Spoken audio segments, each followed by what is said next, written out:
So Mark, just get started. What is one word you would use to summarize these poll findings? So puzzling because when you look at the atmospheric conditions, even though the president has improved a little bit and the Democrats have improved a little bit, most people are concerned about inflation, crime, immigration, issues that are cutting against the Democrats so severely, and yet they're hanging in there, right? With 51-49 in the congressional horse race, they've even improved their standing slightly, from the 50-50 that it was. So this is a puzzling and important poll.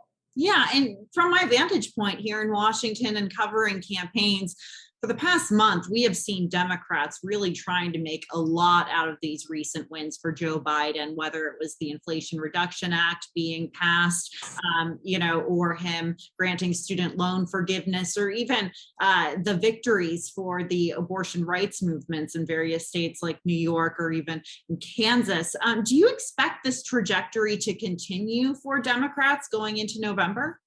Well, I would be surprised if it does, because I think the Democrats have shot everything, unless maybe the president's going to forgive every mortgage in the country as a next step. I think that he's kind of out of goodies of the basket. I think Congress isn't going to pass, another piece of major legislation.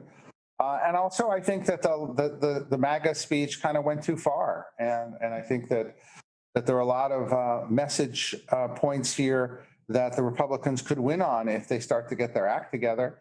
And we're beginning to see some Senate races that had some upside down polling that was really favorable to the Democrats, tighten up.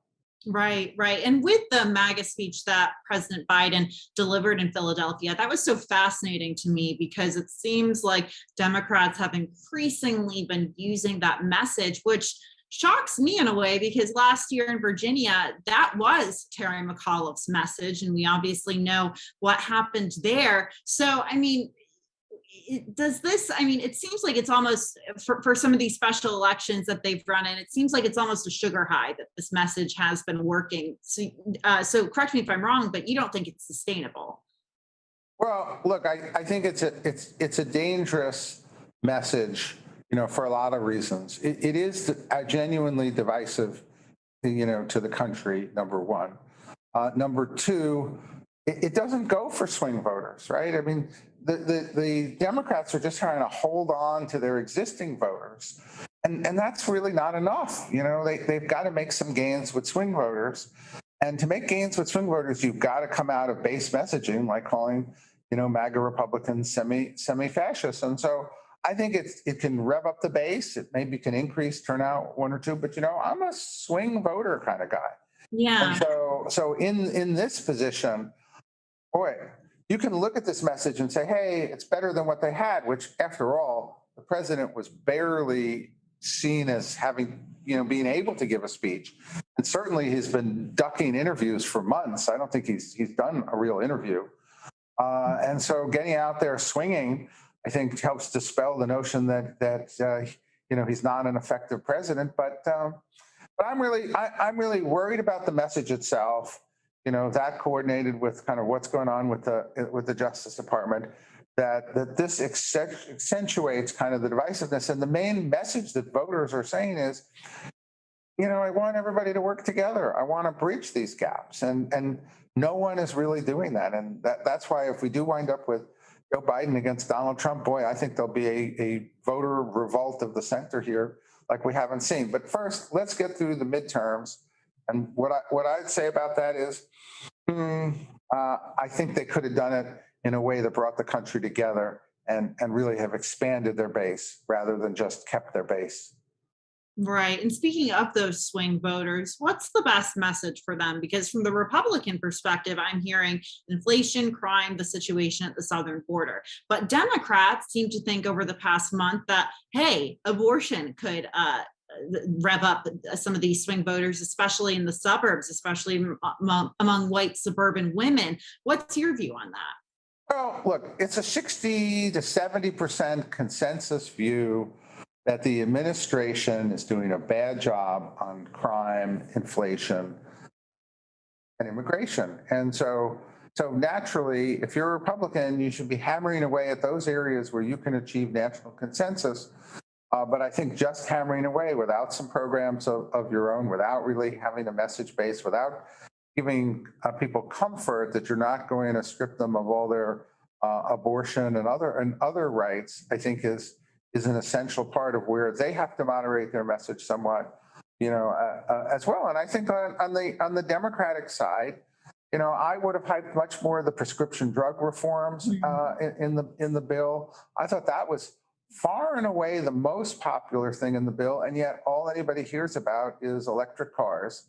And so I think the Democrats have to worry about the elitism of giving people electric cars and college loan, and free college loans. Yeah. Right? It seems to cement them as the party of the elites. Right, right. And speaking about the free college loans and the debt forgiveness President Biden announced last month, what was the reception to that? Because it seems like it wasn't as popular as maybe Democrats and the Biden administration would have hoped outside of their base. Well, its reception was pretty much split down the middle, 50-50. 17% reported that they would benefit from it, but I think 20% said that they would be harmed by it.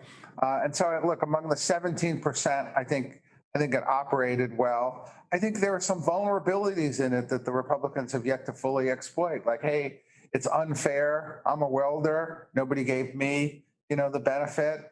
And I'm, who's paying for all this? I am, right? I think the Republicans, could mobilize some more messaging against it. By itself, it's mostly neutral. And then and we had most people, a majority, think that probably is unconstitutional because the president alone shouldn't be able to spend $500 billion or $1 trillion without explicit congressional authority. And I suspect that at some point the courts are going to have some say here. I think from the Democrats' point of view, they'd love for the courts to chime in before the midterms are held. Yeah, yeah. And, I have a question about the polls findings with the cost of education itself and, what could happen if colleges would just raise the price of tuition. I had an interesting conversation with Abigail Spanberger, incumbent Democrat in Virginia, who's facing a very tough reelection bid. And she was saying, she didn't necessarily disagree with the president, but that the root of it, the problem itself was the cost of education, or the education that's made accessible to the majority of American students or would-be students. Do you think it would be better for the Democrats if they were to get right to the root of this problem and confront these elitist institutions like colleges and universities and say, look, let's lower the prices here? Well, it might be better for the country. I don't know whether it's better for the Democrats going into the midterm. Yeah. I don't think that the Democrats wagging a finger at the universities is as helpful to them as giving out free student loans, right? So I do think that most voters, I think, an overwhelming, a very strong majority said that this is going to do nothing to lower the cost of education. Maybe the colleges are even going to raise their prices. I mean, it's not lost on a lot of people that the electric car companies raised their prices by $6,500 right after a $7,500 subsidy went into effect. So who really gets the money here?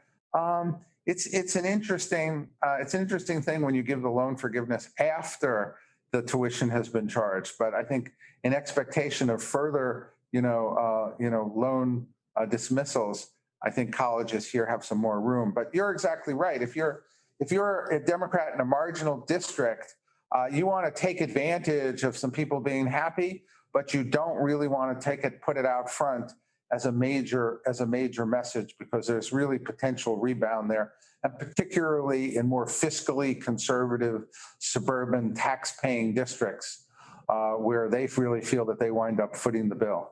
Yeah, yeah. And I'm curious to get your take on the polls findings when it comes to immigration. I mean, I feel like the headlines here in the United States, especially in big cities like New York City, Washington, D.C., Chicago, has been about Greg Abbott sending migrants that have crossed over the southern border to these cities that have sanctuary city laws in place.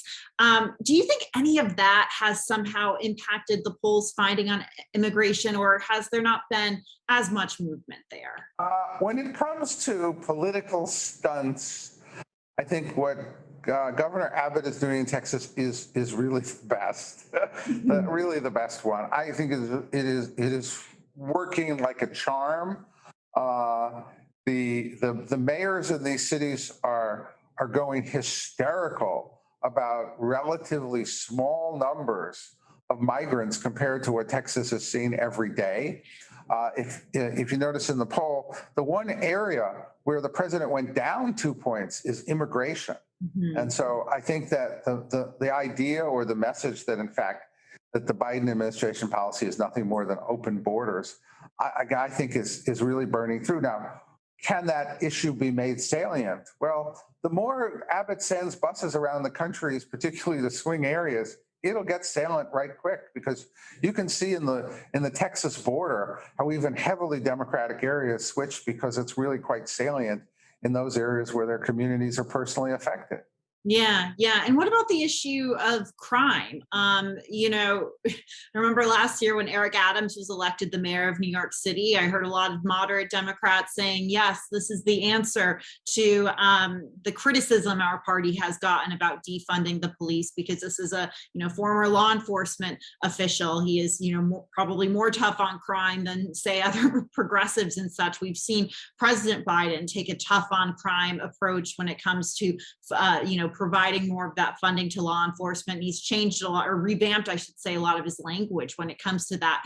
Do you think any of that has had any effect, or do voters typically still see Democrats as weaker on crime compared to Republicans who they see as stronger? I think that the Democrats are trying to play a little late defense on that. I don't think it's really going to work much. Yeah, I was really bemused by the president's 100,000 cop proposal. That, of course, is a retread from the Clinton administration, in which that was one of our most talked about and most successful, anti-crime measures. Mhm. So, and I thought most of the journalists were not writing at the time, didn't realize that it was a retread because I really didn't see that in many articles. But I don't think that really burned through. I think what's burning through is what happened in Tennessee. Horrific events after horrific events, carjackings, muggings, rapes and killings. I think that that's breaking through in the news in a way that we haven't seen since the 1980s. I think there's a lot more potential for that issue to be quite damaging, and the Democrats have a lot of catch up. Bail reform, is a high negative. I mean, defund the police has been well thrown overboard, but unless they throw bail reform overboard in a more substantial way, it seems to me that so many of these horrific events are being done by people who were let out early in jail or didn't face bail. I mean, somebody who's in jail for 2 or 3 years for attempted murder. I mean, that just doesn't strike people as making sense. Yeah, yeah. And while we're on this issue, it seems like Democrats are also trying to marry the two issues of crime and guns, particularly mass shootings and the availability of a lot of these high capacity firearms. Do you think that's breaking through at all? I mean, we have seen a number of, especially Uvalde, I mean, all of them, Uvalde, Buffalo, all of these horrible mass shootings seem to have, at least in the immediate impact, such a strong impact on American voters, but is the Democratic strategy of making it part of the law and order messaging working, or could it work? No. Mhm. I mean, again, I've seen this movie before. We did the assault rifle ban with President Clinton. A lot of these things are retreads. Generally, the voters see the emphasis by Democrats on gun control as ducking the real issues, right? What the real issues are ultimately are people who commit violent crimes being arrested, prosecuted, and punished. And the public doesn't care about somebody smoking marijuana on the street or painting graffiti. They care about violent crimes and what's happening to them. And there's no substitute for that. And anything that looks like it's a dodge. And the other thing is that a lot of the Democratic gun control measures are seen as targeting the rural areas when there's very little crime, very few murders in those areas. It's all in the inner cities. hmm And on the issue of inflation, I think at the beginning of the summer, there was quite a bit of news coverage about inflation, rising gas prices. Gas prices have seemed to come down a little bit, which Democrats have certainly pointed to and have really touted. But do you think inflation is as strong of an issue today as it was in, May or April or even June? Oh, it's definitely weakened. I think there was an inflation frenzy 2 or 3 months ago. It was unlike anything I've seen because people were reporting economic conditions just far worse than the pandemic. And the pandemic was a total halt of so much of our economy. And I do think that frenzy has come down a little, but we're going to have some more government numbers here, and those government numbers are going to tell a story. And if the government numbers are 6 something and really showing a big decline, that could be pretty good for the Democrats. If they're still in the eights, I don't know that the president's not going to be able to go out and say there's zero inflation again if they're in the sevens or eights. And I think if they're in that range, people are just going to see that, look, it was the argument's pretty simple. It's the Democrats, as Larry Summers predicted, controlling Congress, overspent, and who's paying me. It's a very simple argument. I don't know why the Republicans, haven't made simple spots, that just say nothing more than that. But I think this round of numbers will kind of say, is this gonna heat up? Gas prices have come down somewhat, and so you find actually, for a change, very accurate readings in the polls that are close to what the real economic numbers are. And oftentimes, people's attitudes towards the economy are just completely removed from what's really going on. I think in this case, when it comes to inflation, they feel the prices at the pump. They see them they see them in the grocery stores.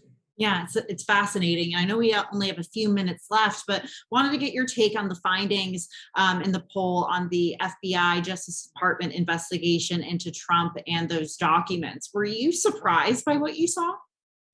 I was very surprised. I mean, this is the third rail of politics today.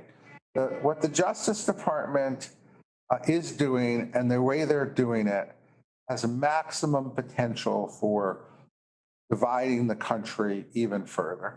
Most people think that the Justice Department should have proceeded by making a motion in court. I mean, even that was done for the Watergate tapes. Nobody went to the White House and seized the Watergate tapes. And there's so many ways that if they wanted to, they could have resolved things, even in a fight, but in a fight where both sides go before a judge, where a judge and not, FBI agents, are really making the decisions about what happens and has to be produced. And so you're not seeing that. And I think that surprisingly has shot President Trump's numbers up so that his personal numbers are significantly higher than Biden's, and that's not the case a couple of months ago. And so they have, if the idea here was to knock Trump out, they've brought Trump back in, and what the Justice Department is doing, I think, is going to further deteriorate, their image as an unbiased enforcer of the law. And I think there's particularly issues relative to the Hunter Biden. I thought there'd be issues relative to Hillary, but I always say the American public has about a 6 month memory. They don't even remember what was going on with Hillary at this point. The Hunter Biden story, though, most people in this poll called for an independent counsel. Most people think that the tech companies working with the White House have been censoring what they get to see. These are just clear, findings in this poll. And I think if the Justice Department goes down one track of doing everything to go after Trump and nothing to go after, Hunter Biden, that's just going to become more and more obvious. I was quite surprised, that we have, I think, 58% who said it was right to appoint a special master. I was surprised that the FBI and the Justice Department didn't say, we've got no problems with a special master. Sure, we want supervision. We want to be totally above board. Instead, they're appealing any attempt to supervise their activities. And I think people are showing considerable concern about that in this poll. Right, right. Well, Mark, thank you very much. I appreciate it. Thank you. Look forward. Next month's poll will go to Remember, go to harvardharrispoll.com and take a look at the poll and all the crosstabs. We try to post everything so that everybody can see, if they don't like one question, look at another. We try to hit all of the different angles here. So I think next month is going to tell us the answer to this riddle. As you point out, are the Democrats going to get continued momentum on a couple of the issues they've driven, or is this going to come back to earth if there's continued inflation, crime, and what people see as an open border, where this is going to lead to a much stronger Republican victory, and we'll once again be fooled by some polling that suggests otherwise. We'll be watching out for it. Thank you.